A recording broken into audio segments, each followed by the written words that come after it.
අපි ආවා ගමේ වියාකට. මචං මේ වගේ තැනක් බලන්න ගෙවිම දඹුල්ලට එන්න ඕනේ. තනිකර සුලෝකයක් ඉතින්. මෙන්නනේ කජුවා වියාගේ ඒ ටික තියෙනවා. ගංගේ වාගට මේක අපි ඉස්සරහම බැක් කැම් එකෙන්ම පෙන්නන්න වාගට ඒ ලස්සන බලා ගන්න ඕන නිසා කොහෙවත් ගහලා තිබුණේ නැහැ. මේ ටික තමයි පාගනම ටික තිබ්බේ. ඒවා ඔච්චර ලස්සනට තිබ්බේ නැහැ. මෙතන තව මොකක්ද හැදෙනවා. ඕක මට නම් හති නෑ මුන් දෙන්න හති. ඔව් ඔව්. ආයි බලනයිවත් ඒක කාටද හති කියනවා. ගංගා මුසු කොච්චර අවංකද කියලා.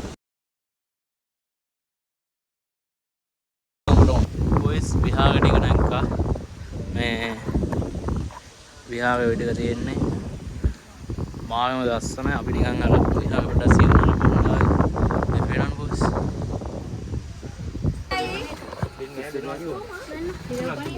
ඒ අර මේවා එකක් තමයි මොනවද? අර සමහරට අය නේද? ඕ එකයි අර එකක් ගන්න කීයද? මොටි ඕනේ කියලා ගන්නවා. මොකක්ද ඒකට කියන්නේ මන් නම්. බෑග් එකද පුතේ? බෑග් එකක් තියෙනවා පුතේ මේ ඔක්කොම කලර් මේ තමයි ඔක යන්නේ. ආ ඒ කීයද? ඒක 200 මේක 100 පුතේ. ඔව් තුනක් ගන්න. මේක